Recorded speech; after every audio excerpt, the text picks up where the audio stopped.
Rear view mirror. My hands tighten on the steering wheel. Where did this truck come from? The freeway had been empty for miles. It was past midnight and I was at the end of a cross-country CR drive. Tired, my eyelids were like sandpaper and the endless river.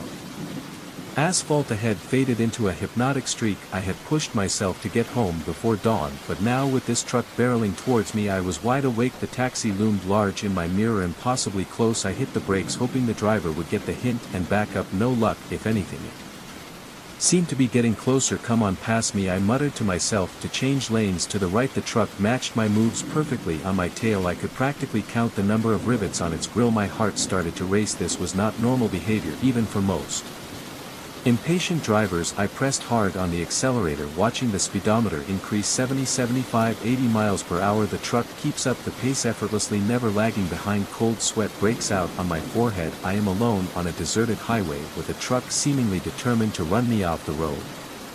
My mind races through possible explanations, each more worrying than the previous. Road rage, a drunk driver, or something worse. I spot a sign for an upcoming rest stop and make a split-second decision. I will stop there, where there might be others around. Safety in numbers. As soon as I get out, the truck follows. I curse under my breath, hands shaking as I walk up the dark winding road leading to the rest area.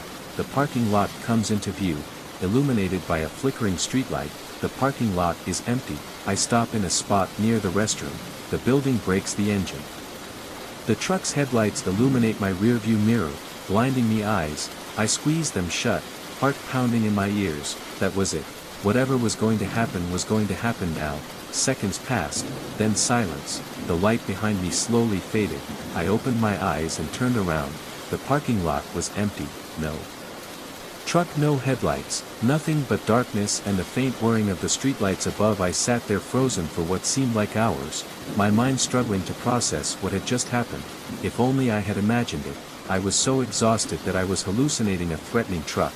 I finally mustered up the courage to get out of the car. The cool night air hitting my face helped clear my head. I walked around the parking lot, half expecting the truck to reappear at any moment, but there was no sign that it had ever been there. As the adrenaline began to wear off, fatigue set in again. I decided to try to get some sleep in the car first. As the journey continued, I reclined my seat and closed my eyes but couldn't sleep. Every time I started to fall asleep I woke up with a start. Sure, I heard the rumble of the engine. The sky was just starting to lighten when I gave up on sleep. I needed coffee if I was going to make it the rest of the way home. I started the car and pulled out of the rest stop, constantly checking the mirrors for any sign of the truck.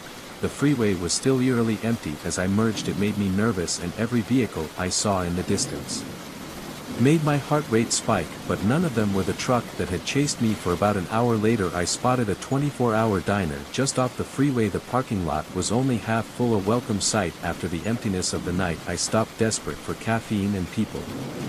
Contact. The bell on the door jingled as I entered. A few heads turned to look at me, then went back to their conversations or plates of food. I slide into a booth near the window, still able to keep an eye on her car on the highway behind a waitress approaching. Pot of coffee in hand. Rough night, she asked, looking at my sloppy appearance. As she filled my cup I nodded, wrapping my hands around the warm cup. You could tell there was a little fear on the highway. She raised an eyebrow. Oh, what happened? I hesitated, suddenly feeling silly. How could I explain what I had been through without sounding crazy? There was a truck. I started it, following me for miles, riding on my bumper. As I pulled up at a rest stop it just disappeared. The waitress's expression changed, a flash of recognition in her eyes, glanced around, then leaned in closer. She wasn't the first to come here with such a story, she said in a soft voice. My blood ran cold. What do you mean? She sighed, sliding into the seat across from Ross. For me, over the past few months we've had a handful of drivers stop here, all bad.